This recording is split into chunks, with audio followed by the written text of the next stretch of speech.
Somos Bonita Radio. Síguenos en youtube.tv/channel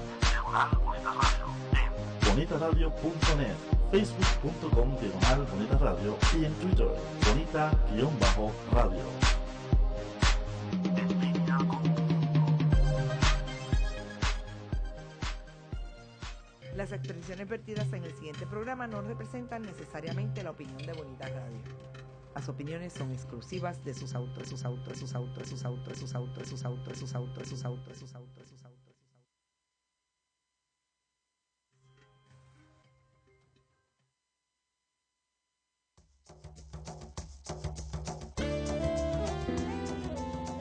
Bienvenidos a Puerto Crítico, un puerto seguro para la crítica, desde el amor y la alegría, desde el compromiso y la solidaridad. Un espacio de análisis y debate donde la ciudad y el pensamiento crítico son protagonistas.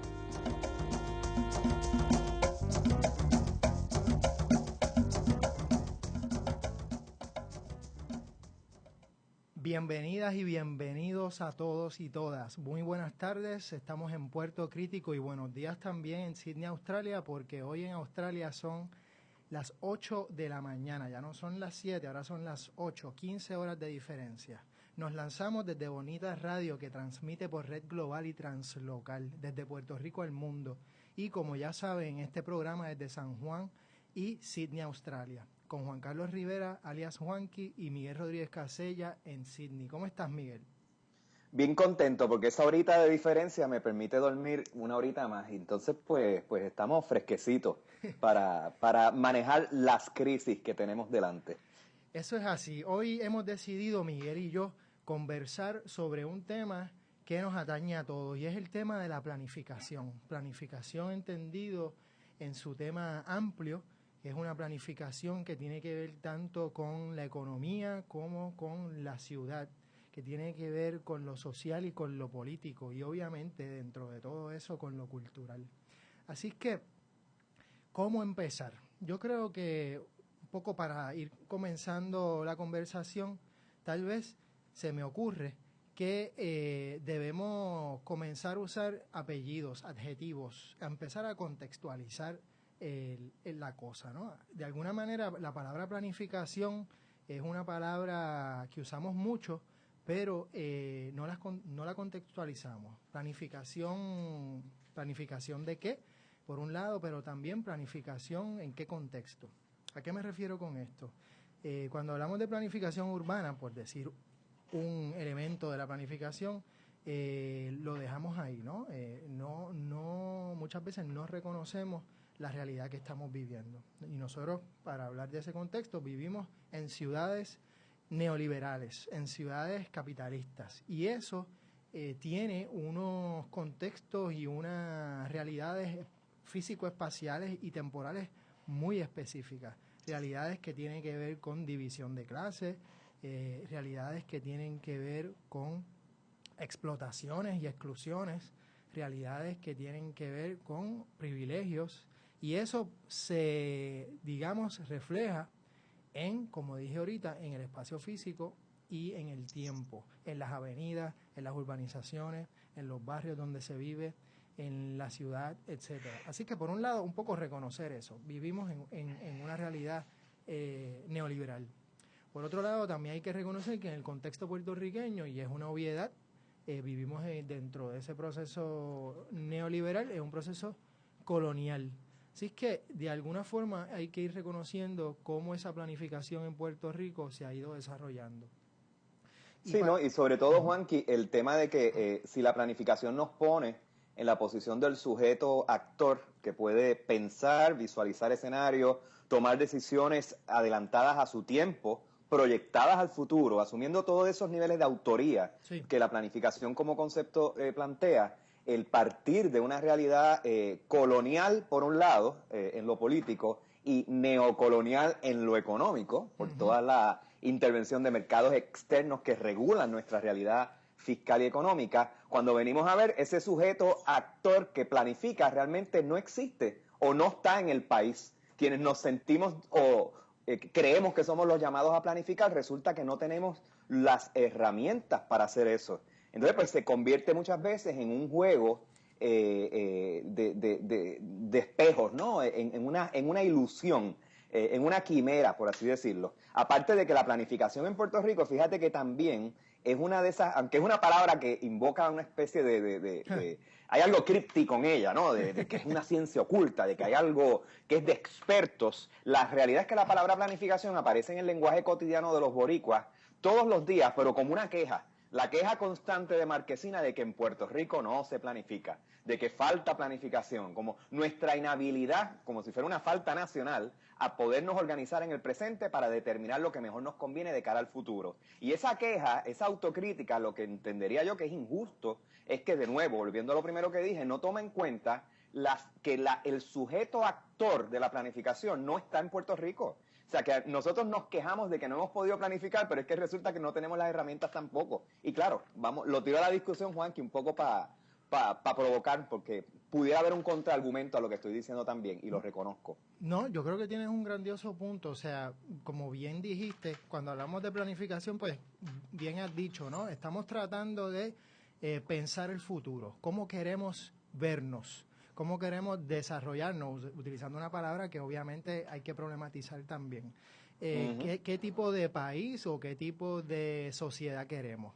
Y como bien dices, pues de alguna manera no hemos tenido las herramientas para tomar las decisiones por nosotros mismos. Por otro lado, sí hay que reconocer que en Puerto Rico, digamos, es uno de esos primeros lugares donde se tienen escuelas de planificación, una junta de planificación hecha y derecha, en el sentido de que aún dentro de un esquema colonial, sí fue dentro de un esquema que aunque suene contradictorio, y lo es, fue un esquema colonial progresista o por lo menos con algunas tendencias progresistas, ¿no? Y que de alguna manera pues se pretendía ayudar a socializar unos aspectos que era sí de gran importancia. Lo que pasa es que eso duró unos añitos y después básicamente se fue desarticulando de manera sistemática.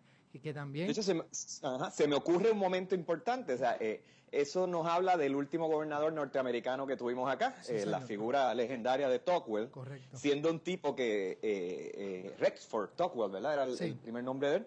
El tipo se había calentado en los círculos políticos de Washington porque se le consideraba demasiado rojo, vamos a decir, comunista, socialista, dentro de todas las paranoias de ese momento en la administración de Roosevelt y la gente que tenía alrededor en el Partido Demócrata, que miraban a un lado y el otro del espectro ideológico. Y siendo tan y tan rojo, casi que lo destacan en Puerto Rico un poco para que se enfríe de las controversias que había generado en Estados Unidos. Y es un tipo que vio en Puerto Rico, aparte pues de los espeluznantes problemas y demás, dentro de una cierta visión paternalista que hay que reconocer, vio en Puerto Rico un laboratorio también para la planificación y trajo mucha de la mentalidad que todavía sobrevive en el país, de un gobierno centralizado que toma decisiones, y eso, de hecho, en ese sentido Puerto Rico pues fue pionero en entrar en unas corrientes discursivas de la planificación central desde la visión gubernamental. Entonces, pues siguiendo esa misma línea, uno ve como desarrollos como pudo haber sido la urbanización Roosevelt, ¿verdad? Que se dio ahí unos años en medio de esos procesos políticos, en los años 30, al final de los 30. Es un concepto donde se implantó, digamos, una comunidad planificada con unas mezclas de servicios, de actividades culturales, de instituciones incluso, más allá de la cuestión puramente residencial con la que lo vinculamos. Y luego, o sea, eso se hizo y fue como que la primera y la última vez que vimos ese tipo de iniciativa desde el gobierno central.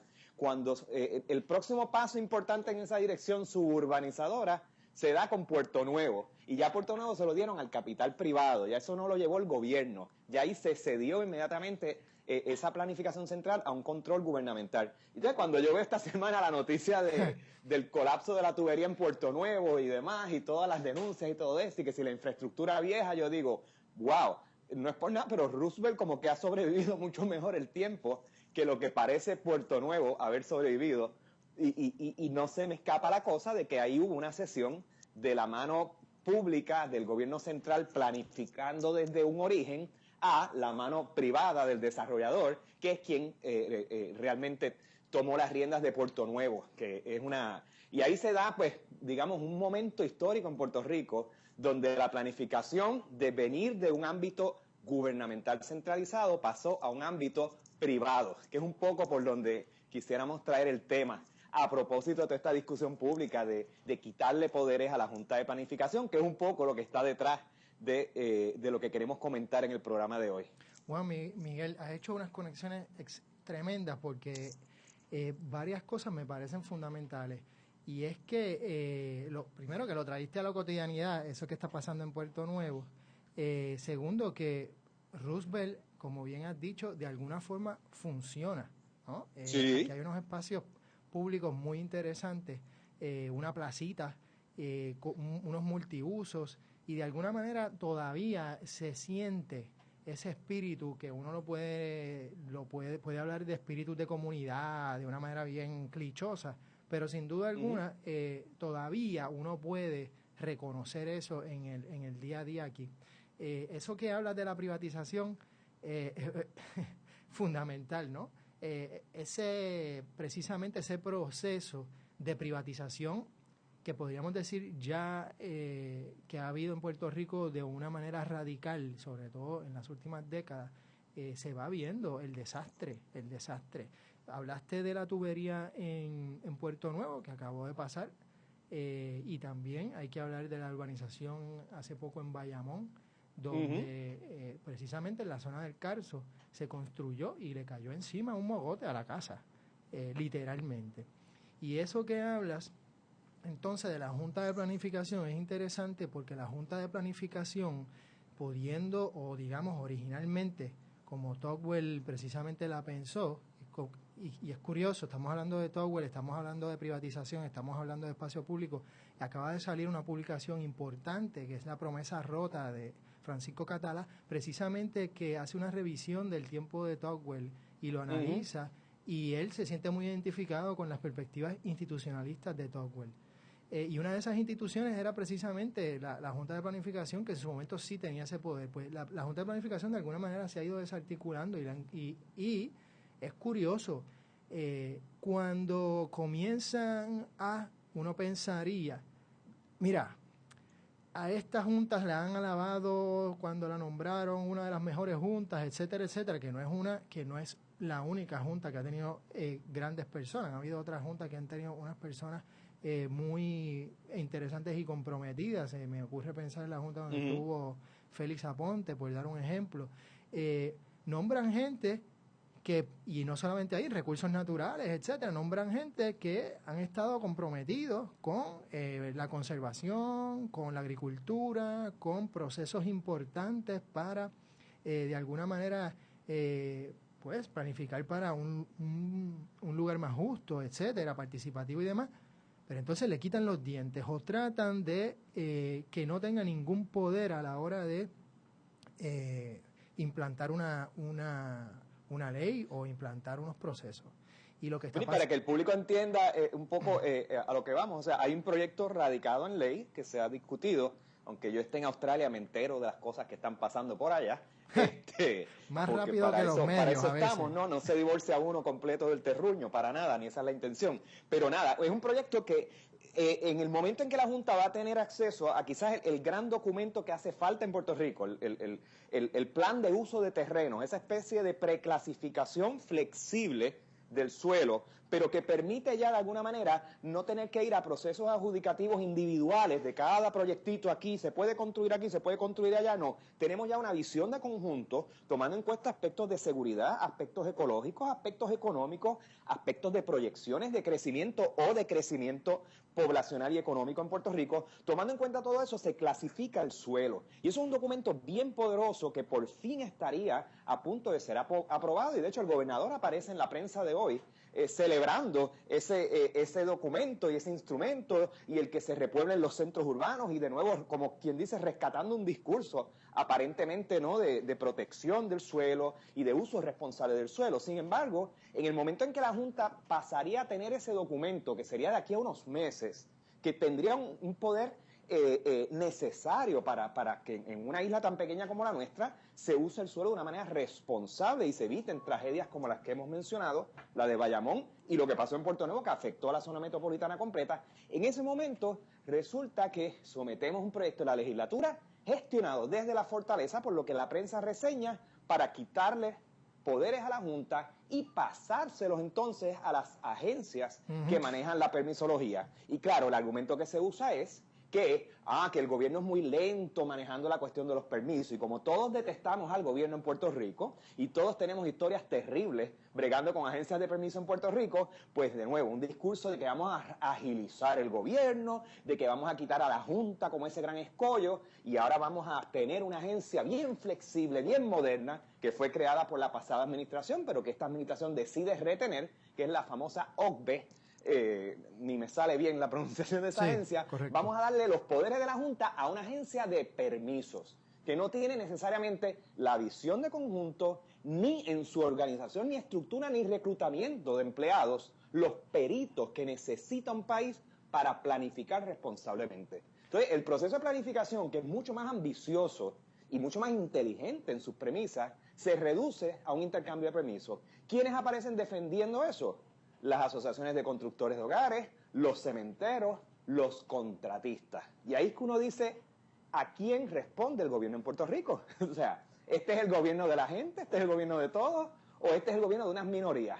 Afortunadamente, Juanqui, te tengo que decir que la crisis económica que está pasando en Puerto Rico es lo que ahora podría ser la gran salvación. ¿Por qué? Porque se podrán querer quedar con todos los terrenos del país y no tienen ni un centavo, ni la banca tiene un centavo que prestarle, ni hay clientela para comprar esas unidades residenciales que ellos quisieran desarrollar en terrenos altamente sensitivos, como son el caso en Puerto Rico. Y definitivamente el tema me envenena, o sea, la molestia no la puedo disimular, porque es una de esas cosas que uno quisiera ver una discusión pública mucho más amplia de la que se está dando. Y es que la gente está tan atribulada por la cuestión económica que piensan que esto de la planificación y estos son discusiones, qué sé yo, de arquitectos, de contratistas, pero que eso no afecta realmente a la población. Y nada más lejos de la verdad. Quizás lo que queremos hacer en este programa es crear conciencia de cómo estos elementos de la ciudad, el espacio compartido, público y privado, es realmente la raíz de muchos de los problemas que nosotros estamos manejando en Puerto Rico, incluyendo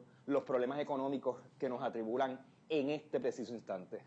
Con esas palabras vamos a una pausa y regresamos muy pronto a Puerto Crítico.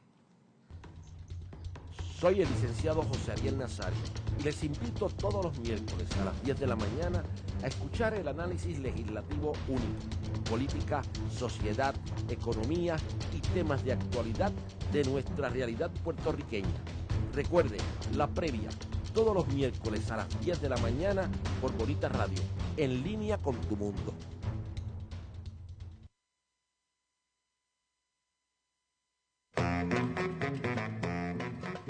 Cultureate. La cultura del mundo tiene su espacio en la red. Escucha las múltiples voces de la diversidad. Entérate de lo que no sabías y cuéntanos lo que no sabemos. Una revista cool y cultural. Cultureate. Todos los jueves a las 5 de la tarde por Bonita Radio. En línea con tu mundo.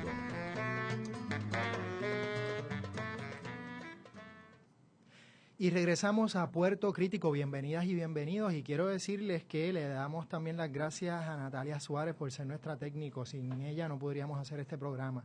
Y Miguel está a fuego. Y yo creo que eso me parece buenísimo porque lo que está diciendo es no solamente relevante, sino fundamental y sobre todo con esa pasión con la que está hablando. Y a eso vengo. Yo creo que a veces me pregunto, estamos llegando a situaciones y a momentos donde las pasiones tienen que aflorar.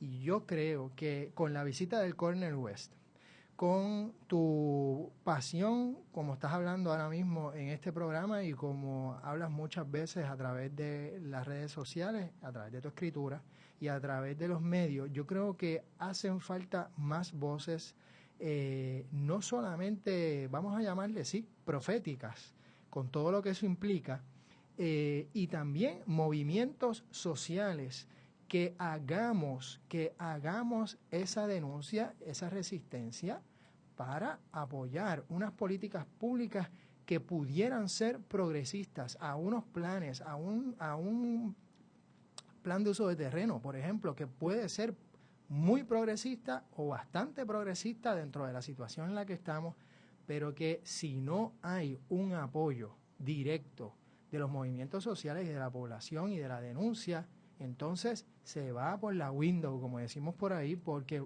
esos intereses tienen acceso directo al gobernador, los constructores, los arquitectos, los ingenieros, y obviamente estamos haciendo unas generalizaciones. Hay algunos arquitectos, hay algunos ingenieros y habrá un constructor que serán gente solidaria, responsable, justa, etcétera, pero bien sabemos que no son la mayoría y hay unos grupos de interés muy fuertes, hay unos intereses muy fuertes que van a hacer todo lo posible para descarrilar todas las políticas progresistas que vienen de algunos grupos, ¿no? Y desde legislaciones hasta agencias. Así que esa parte es bien importante y yo realmente a veces me pregunto en dónde están esos movimientos sociales. Algo de la visita de Cornel West también pone a pensar sobre esto, Miguel. Movimientos sociales urbanos, movimientos sociales, o sea, aparte de los clásicos NIMBY, not in my backyard, ¿no? No me construyas al lado, no me pongas una antena al lado porque eso me afecta, etcétera, etcétera, lo cual es bien importante, son luchas fundamentales, desde ahí se empiezan muchas cosas. Pero aparte de eso, yo no veo demasiado o casi nada luchas de reivindicación urbana, de planificación, precisamente apoyando una planificación mucho más inclusiva, una planificación mucho más participativa, etcétera, etcétera. Y con esto no quiero caer en el fetiche de la participación, y digo fetiche de la participación porque obviamente hay escalas de participación, o sea, es muy difícil. Una cosa es participar en los cambios comunitarios y otra cosa es participar en la escala, por llamarla así, nacional, cuando tienes que tener un plan de planificación en un periodo de bastante rápido. ¿Cómo se participa, ¿no? ¿Cuáles son cómo uno operacionaliza esta participación? Y cuando yo no quiero caer en fetichismo es que obviamente el que un proceso sea democrático no automáticamente significa que sea justo. Lamentablemente, la mayoría de las personas pueden votar, por dar un ejemplo, pueden estar a favor de la esclavitud, por dar un ejemplo bien burdo.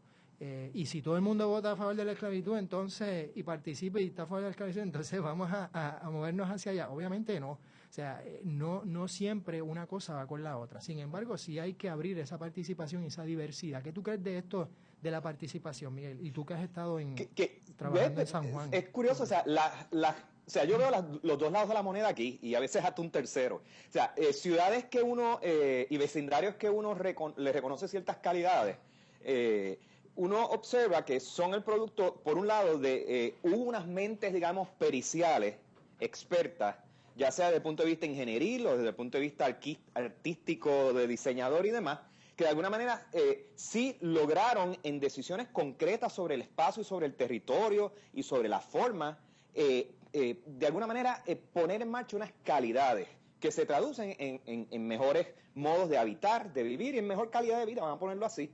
Claro, eso no es todo. O sea, te das cuenta también que muchos de esos grandes vecindarios o ciudades que uno reconoce tuvieron unos procesos de tensiones y de luchas sociales y a veces hasta de encuentros y enfrentamientos. En el caso de Sydney, que es una ciudad pues, que estoy experimentando, todavía es muy nueva para mí, pues descubro que muchos de la realidad maravillosa de todas las servidumbres, de grandes vistas de este patrimonio de la bahía que organiza la ciudad, esas vistas públicas que son itinerarios extraordinarios peatonales abiertos al público, resulta que fueron resultados de unas batallas que se dieron particularmente por el movimiento de las uniones, el movimiento laborista, y conflictos con intereses privados que querían acaparar la vista al mar, la vista a la playa, el acceso directo a la costa, nada, polémicas que nosotros hemos visto en Puerto Rico. Entonces, pues, definitivamente un proceso de planificación responsable tendría el gobierno actuando como árbitro, asegurándose que se da un balance entre la necesidad de que haya peritos, expertos que representan a distintos renglones y ciudadanos y grupos especiales incluso participando.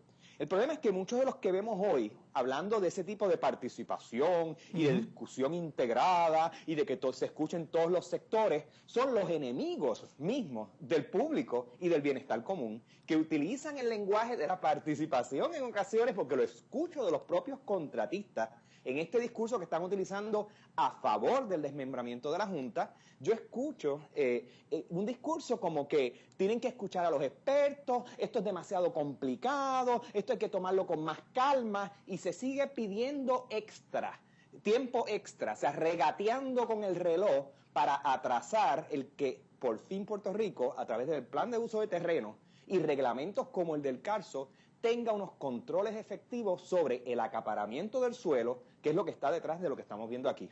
Ahora, hablamos de Roosevelt y Puerto Nuevo, y aquí hay dos cosas importantes, Juanqui. Un desarrollo físico-espacial como el de Roosevelt propone, tú dijiste ahorita, el que se viva comunitariamente, el que haya un sentido, sea romántico, sea real, sea imaginario, de comunidad. Roosevelt, como instrumento, lo logró. Puerto Nuevo, no necesariamente, no de la misma manera. Y una de las razones por las que en Puerto Rico vemos lo difícil que se hace articular grupos de resistencias, de participaciones urbanas y comunitarias, es que la propia disposición del territorio, siguiendo el modelo suburbano norteamericano de la infraestructura, de la autopista, de separarnos unos de otros, de depender del automóvil, de vernos como seres individuales y no como seres colectivos, que tenemos interdependencias entre unos y otros, ese modelo suburbano impide, es un obstáculo real para que muchos de los aspectos quizás más campechanos, más solidarios de la personalidad colectiva del puertorriqueño salgan a flote. Entonces, pues, por ende, cuando los ciudadanos se ven frente a amenazas comunes, de momento no tienen herramientas sociales ni culturales para entonces organizarse. Y es que el territorio lo impide, lo hace difícil. O sea, y ahí es que yo digo que la decisión de descartar Roosevelt versus Puerto Nuevo, y sé que estamos un problema mucho más extenso, lo estamos simplificando, pero esa decisión de descartar un modelo por otro, el modelo que crea comunidad versus el modelo que crea individualismo, es una decisión política, no es una decisión de planificador, no es de recursos. Y muchos de los argumentos que uno escucha de la Asociación de Constructores de Hogares, de los contratistas y de los cementeros, son argumentos que apelan a ese individualismo rampante que se ha metido como un veneno en la mentalidad y en la psiquis del puertorriqueño. Y entonces, pues, es casi esta queja de que no, el gobierno está contra ti, el gobierno te va a hacer más difícil los permisos, y de momento se equiparan las libertades que quieren tener los grandes intereses con las libertades del individuo, sin que haya una esfera colectiva común, de bien común, negociando una cosa versus la otra. Y a mí esas manipulaciones no se me escapan. O sea, se me hacen perversas y creo que hay que denunciarlas, de verdad. Fíjate, es parte de la idea, ¿no? De que la planificación, la ciudad, el país que queremos es demasiado importante para dejárselo solo a los expertos. Y ahí como ciudadanos tenemos que estar envueltos.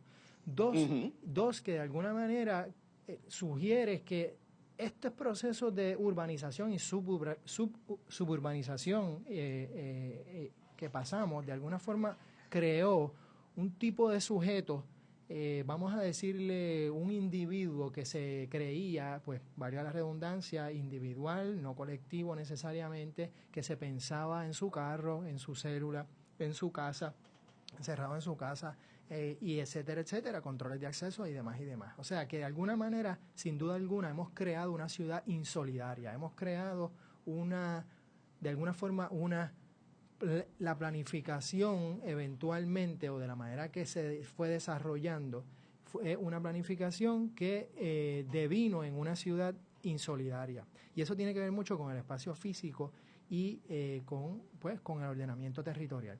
Por otro lado, a veces cuando escucho ese tipo de análisis, Miguel, yo estoy muy de acuerdo, y a veces, por otro lado, digo, caramba, no estaremos fetichizando el espacio físico. Es decir, ¿acaso todo lo trae como hemos planificado la cosa? No podremos ver ejemplos en otros lugares donde tal vez también se ha suburbanizado, pero como quiera la gente ha desarrollado algún tipo de conciencia política y más solidaria? No lo sé, porque ahora mismo yo no puedo traer ejemplos.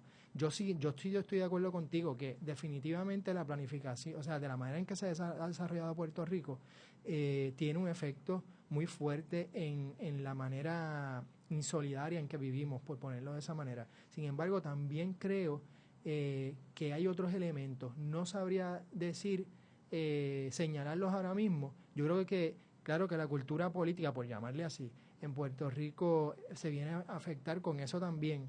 Pero hay unos elementos de movimientos sociales que aquí no se han dado, que tal vez tengan que ver con lo que tú dices, pero que me parece que también tienen que ver con otros asuntos.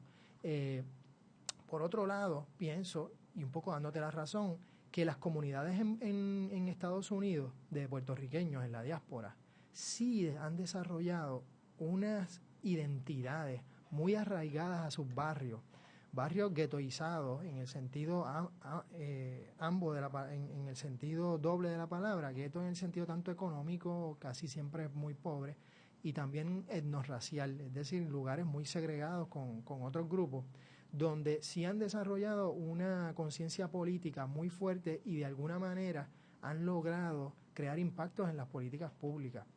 Aquí, yo no sé si durante los 70, ¿no?, que es una de las épocas más cercanas y más políticas, por llamarle así, en términos de luchas sociales que se dieron, todavía no había profundizado eso de lo que tú hablas, o que se venció, digamos, un poco siguiendo el espíritu mundial que se estaba dando de transformaciones sociales y demás, un tipo de conciencia política.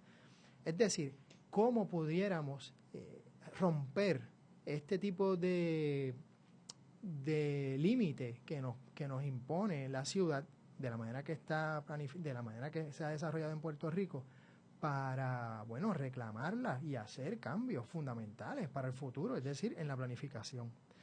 Yo estoy de acuerdo contigo en un aspecto, Juanqui. Sí. No, la forma urbana bien planificada y demás no es panacea necesariamente, porque la ciudad no es solo forma, son también los componentes sociales que la usan, la habilitan, cómo se relacionan y demás. O sea que hay un aspecto importante tuyo en cuanto a lo de los 70. Yo creo que una falla que viene arrastrando, digamos, los movimientos progresistas en Puerto Rico es que algunos lo dicen abiertamente, algunos pues por debajo de la mesa tienden a compartir una visión antiurbana. Hay muchos imaginarios del campo, de volver a la agricultura, hay una especie de fetichización, no de la ciudad, sino de una especie de campo o de ideal agrario que entra en contradicción precisamente con las resistencias que tendrían que proyectarse de estos modelos suburbanos a nivel de reclamar la ciudad y el derecho a la ciudad como un asunto políticamente imprescindible. Gran punto. Vamos a una pausa y regresamos a Puerto Crítico en unos momentos. Se mira con las manos y se toca con los ojos. Veo. ¿Qué ves? ¿Qué miran las niñas de tus ojos? Color, forma, vacíos, imagen y texto en Veo. El primer museo virtual lo escucha y lo ve a la 1 p.m, sábados alternos por Bonita Radio, en línea con tu mundo. Para bailar la bomba buena, tú lo tienes que sentir. Yo te invito a bailarla ahora, no te vengas a cohibir. Somos hijos de Guaymana y le invitamos a escuchar todos los martes el ritmo de este tambor. Desde Puerto Rico y para el mundo, al ritmo del baile y la música repicando. Todos los martes a las 6 de la tarde escuche el primer programa de bomba en la red. Solo por Bonita Radio, en línea con tu mundo. Y regresamos a Puerto Crítico. Estamos hablando de planificación en Puerto Rico y lo que hace falta y cómo lo estamos viviendo. Y de alguna manera, pensando en lo que hablabas, Miguel, sin duda alguna, entonces tenemos que, de alguna forma, proponer o abrir espacios de coencuentro, espacios donde haya convivencia, espacios donde se mezcla la gente y donde, curiosamente, haya también posibilidades de conflicto. ¿A qué me refiero? Por mirar la historia. Cuando uno mira un caso clásico, ¿no? El movimiento de los derechos civiles en Estados Unidos, uno de los lugares clásicos donde uno piensa que se dan las luchas, pues fueron en las guaguas públicas, o digamos en las guaguas colectivas. no necesariamente siempre públicas, pero colectivas sin duda alguna. Y esos lugares de coencuentro permitieron que hubiera ese tipo de conflicto que creó uno de los movimientos más importantes que hemos tenido en el siglo XX, que por cierto fue un movimiento sumamente espacial y urbano. Sí.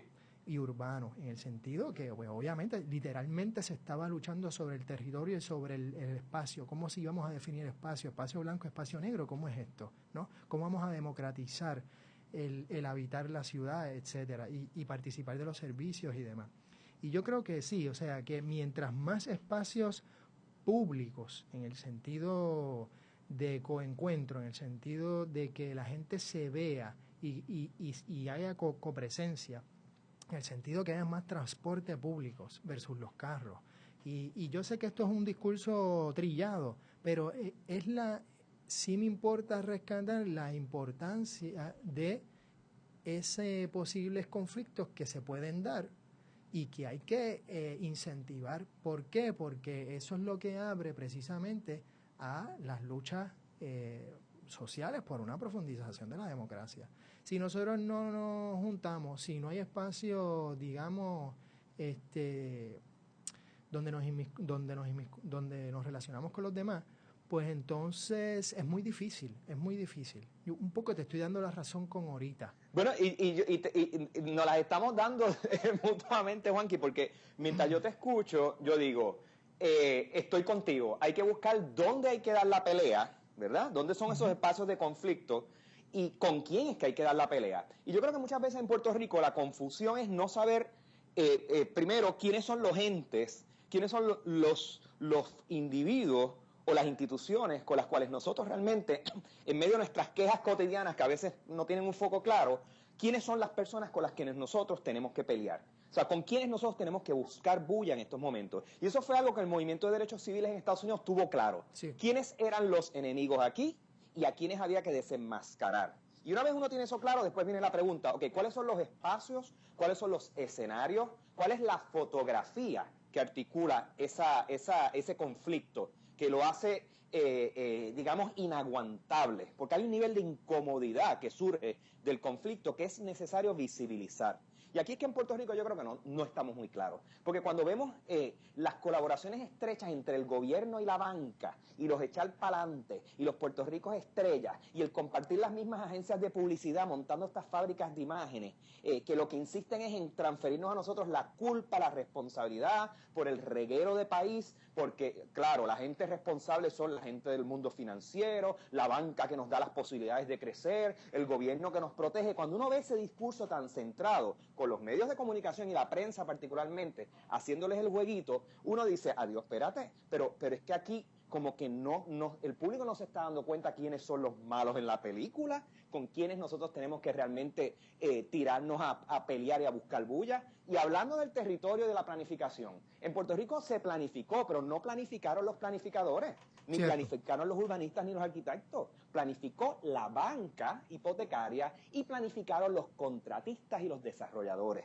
Y dentro de esa planificación colusiva, persiguiendo los intereses de ellos, no los del ambiente, no los del país, no de lo que más nos conviene, no de lo que podíamos pagar o no pagar dentro de nuestra realidad económica, ellos planificaron para ellos. Y después chantajearon o forzaron al gobierno, utilizando el mecanismo del financiamiento político de las campañas, para que le construyeran las autopistas, los tubos, los supertubos y toda esa infraestructura que cuesta una millonada, para poder ellos seguir reproduciendo el modelo de la urbanización, del shopping mall, del Home Depot y de la porquería de comercio que viene de afuera, a terminar de fastidiar una economía que tenemos en Puerto Rico. Entonces, claro, uno dice, ¿quiénes son los malos aquí?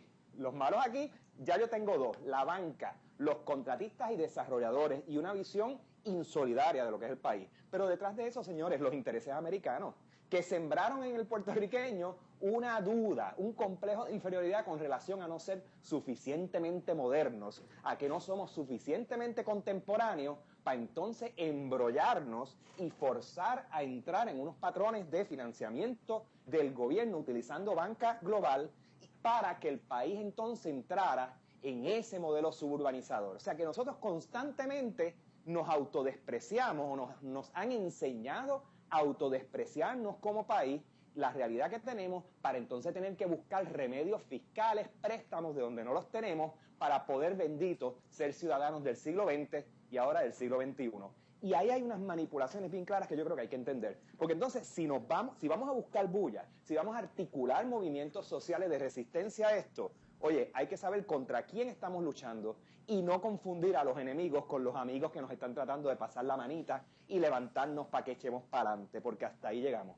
Totalmente de acuerdo, y la importancia precisamente del lenguaje y cómo se usa para neutralizar las cosas, ¿no? Porque de repente, como bien dijiste, vamos a hablar de consenso, vamos a hablar que esto es lo mejor para todos, vamos a hablar de desarrollo sostenible o sustentable, vamos a hablar de un montón hasta de participación, o sea, de repente es cierto, o sea, ¿quiénes son los que llevan esta supuesta participación? Bueno, por un lado, nosotros no nos han incluido, etcétera, etcétera, ellos dicen, ¿no? Y cuando dices de ellos, pues estamos hablando, como bien dices, de los constructores, de los cementeros, la banca, etcétera.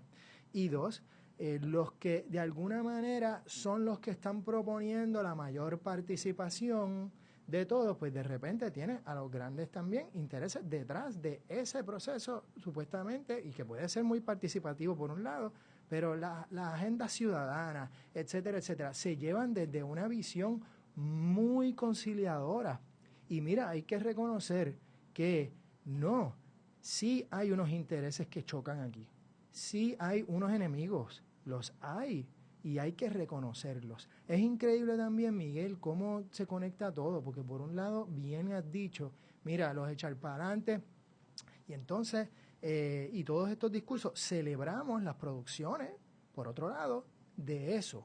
Participamos en los desarrollos de esas producciones también, y crean y digo participamos en el sentido de que gente que bien tienen posturas progresistas, de alguna manera pues participa en todos estos procesos, y uno sabe que hay unas dificultades económicas y demás, pero entonces ¿cuándo vamos a tirar la raya y decir, sabes qué, no vamos a colaborar más con la banca, vamos a hacer proyectos que de alguna forma nos van a impulsar a transformar esto que estamos viviendo? Obviamente hay necesidades económicas y eso hay que reconocerlos también, pero tenemos que hacer algo. Tenemos que crear movimientos sociales y resistir, porque de otra manera no se va a poder, y yo no creo que podemos dejarle esto a las agencias o a algunas personas claves que están en el gobierno para tomar las decisiones y se acabó, porque no va a suceder. Así que yo creo que sin embargo, fíjate que lo que tenemos en Puerto Rico ahora, o sea, para hacer la cosa más complicada, es que a nivel social, en lugar de nosotros como país, como pueblo, como sociedad, abrirle las puertas a voces quizás más estridentes, a discursos más subidos de tono, que no necesariamente están hablando del consenso y la reconciliación y todas estas palabras que lo que hacen es desarticular un momento donde nos estamos dando cuenta que realmente nos están cogiendo de estúpidos, por no decir otra palabra.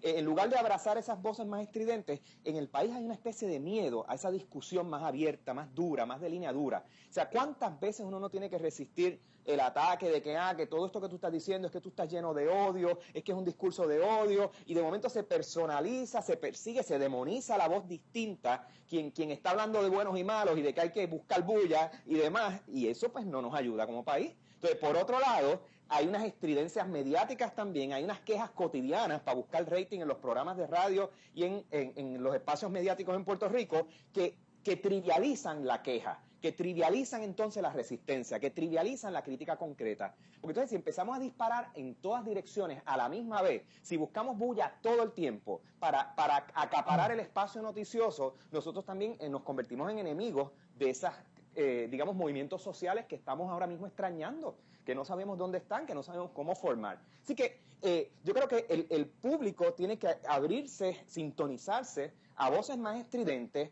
Y lo otro, en un momento de crisis fiscal como vive Puerto Rico, nosotros no podemos entregarle ahora, tú sabes, las soluciones al mismo grupo que creó los problemas. Correcto. Y ahí me explico, o sea, esta fe en los economistas, esta fe en los banqueros, esta fe en los expertos financieros, perdónenme, eso es un grupo más que hay que escuchar, pero aquí hay unas discusiones políticas, filosóficas, sociales, que hay que tener, que no las tenemos nada más desde el punto de vista técnico, bancario, contable, economista, que estamos escuchando hoy en día. O sea, son expertos, los escucho atentamente, aprendo de sus discursos, pero señores, en esta mesa de negociación de un país que se está yendo a pico, tenemos que sentar a otras voces también a conversar. No son los mismos, porque si no, esta gente van a responder a los mismos intereses que siempre han respondido, sabiendo que hay personas en esas profesiones solidarias, sabiendo y haciendo la salvedad de que hay personas que no entran en esta generalización que estoy haciendo. Pero en general, yo escucho muchas voces que de lo que están hablando es de remiendos contables. No están hablando de un país que tiene que reinventarse de arriba abajo, empezando por su dimensión social y política. Eso es así, la discusión es política y la discusión es ética. Y en esa línea vamos a regresar una vez regresemos de la pausa. Sinestesia, un espacio dedicado al cine, moderado por Shemi González, Eyeri Cruz y un grupo de colaboradores entusiastas del séptimo arte. Sinestesia explora diferentes puntos de vista de películas independientes, comerciales, nacionales, internacionales, documentales, ficciones, animaciones y de todo índole. Descubre un cine que se nos presenta como estímulo los jueves a las 4 de la tarde por Bonita Radio, en línea con tu mundo. De Letras, todos los jueves. A las 6 de la tarde usted tiene una cita con el mundo de la literatura. Por aquí, por Bonita Radio. Con Dinora Marzán y Emilio del Carril.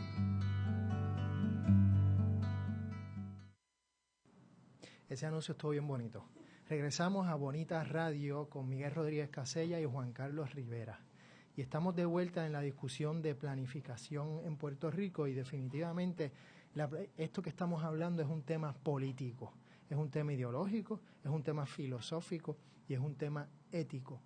Y interesante, aproximadamente en los 50, el sociólogo C. Wright Mills hizo un libro que se llamó The Power Elite, que me parece que se tendría que reproducir en Puerto Rico, y es cómo las élites, ¿no?, se reproducen en diferentes medios. Cuando uno mira las juntas de directores de los bancos, cuando mira la junta de directores de los medios de comunicación, cuando mira la junta de directores de diferentes corporaciones, se da cuenta que todos son primos, hermanos, esposos, esposas, son los mismos de alguna manera y están detrás de muchas de las cosas que nos están pasando hoy. Y eso hay que reconocerlo, y hay que reconocerlo con nombre y apellido.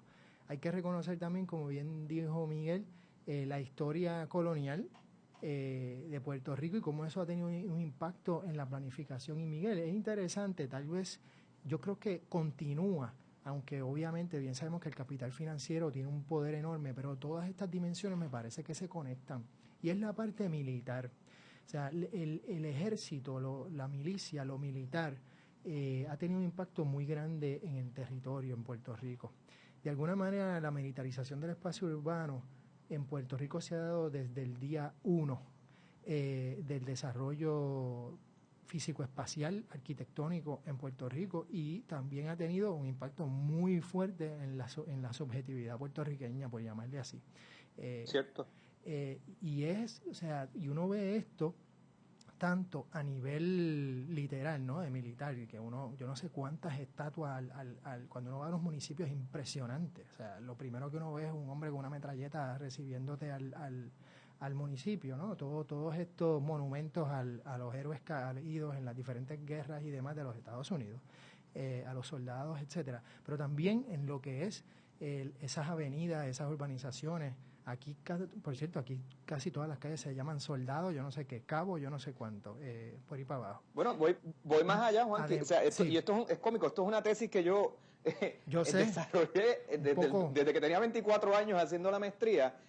Yo empecé a observar el rol, pues, de la militarización en el territorio, y con los años he ido atando cabos, y una de las metáforas quizás más potentes que me he encontrado es la de Félix Jiménez en Las prácticas de la carne, sobre las construcciones de la masculinidad en el siglo XX. Esa discusión que en uno de los primeros capítulos del libro, de ese fabuloso libro del amigo Félix, él compara al soldado o establece cómo la presencia del soldado norteamericano en Puerto Rico en un momento dado fue un instrumento ideológico para introducir un complejo de inferioridad frente al hombre puertorriqueño, donde el hombre puertorriqueño, en comparación a ese soldado atlético, más alto, mejor alimentado, el hombre puertorriqueño parecería ser entonces un espécimen pusilánime.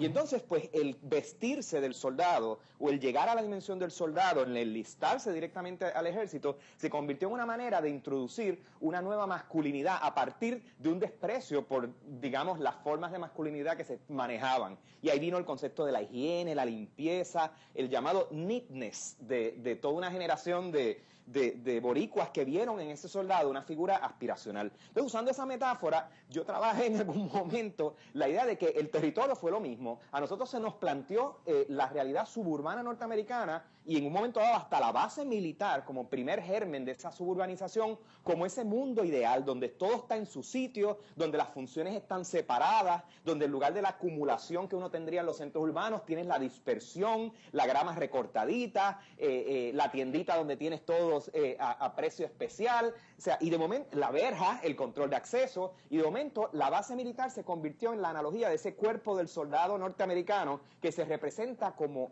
una versión mejorada de lo que nosotros podríamos ser como país. Entonces, el proceso del siglo XX en Puerto Rico ha sido equiparar el territorio a fuerza de préstamos y del dinero que no tenemos a esa realidad clínica antiséptica del suburbio imaginario, según es percibido desde la base militar. O sea que ahí hay unos paralelos impresionantes de lo que tú estás diciendo. Y le añades a eso el que la cultura mordió el anzuelo, y entonces la violencia, la militarización, el tener un arma, toda esa iconografía militar, belicosa, de momento se convirtió en un rasgo nacional. Ya en una cosa adquirida, propia, nuestra, ya no en una cosa impuesta, no, ya algo que nos los imponemos nosotros mismos diariamente incluso.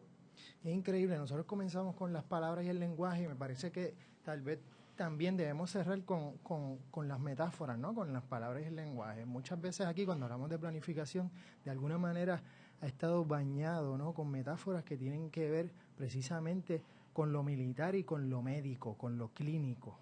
Desde las operaciones, ¿no? Cuando operación Manos a la Obra, operación Serenidad, etcétera, etcétera. La operación, ¿no? Cuando uno hace horriblemente la operación Jerónimo, le llamaron cuando fueron a matar a Osama, eso fue un Freudian slip, a Osama Bin Laden, de alguna manera, ¿no? Le llamaron Jerónimo, imagínate, terrible, pero operación, ¿no? Así que de alguna manera la operación militar y también la operación de la cirugía, de cómo se abre el cuerpo, se abre el territorio para imponer unas realidades que tienen que ver precisamente mucho con ese dominio militar y con ese dominio del capital financiero y con ese dominio precisamente de la medicina y de la farmacéutica, etcétera, y de eso habrá que hablar. Por cierto, el nuevo libro de Miriam Muñiz, yo creo que arroja mucha luz sobre estos procesos y en un momento la tendremos en este programa también.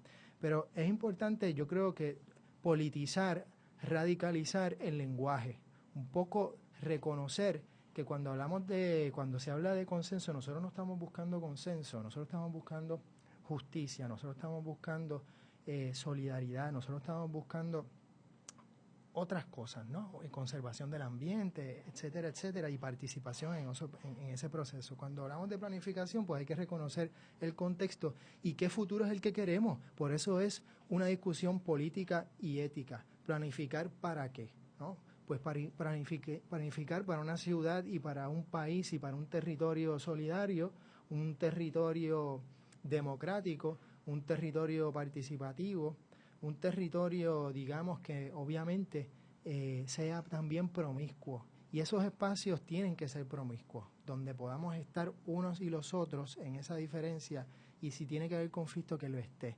Pero reconocer con nombre y apellido las fuerzas que tenemos que resistir, unirnos y crear unos movimientos sociales urbanos, no de demonizar la ciudad, sino de asumirla y transformarla hacia precisamente eso que estamos buscando, que es un lugar solidario y de justicia. Miguel, gracias. Y la democratización del placer, sobre todo. Juan, sí, gracias. Esto no es una fantasía de escasez, al contrario, lo que aspiramos es a un espacio de abundancia y de felicidad colectiva. Yo creo que ese libro de Miriam también tiene mucho que decir sobre eso, y por eso los espacios promiscuos, tienes toda la razón. Yo creo que se trata de disfrutarnos la ciudad, pero es que ahora mismo ni la disfrutamos porque ni nos vemos, cada cual se disfruta solo en su cuartito viendo otras cosas, ¿no? Yo creo que nos tenemos que mirar y sí, tocarnos, porque en esos espacios y en esas guaguas y todos esos lugares nos tenemos que tocar y mirar y oler, aunque no queramos, y eso es fundamental.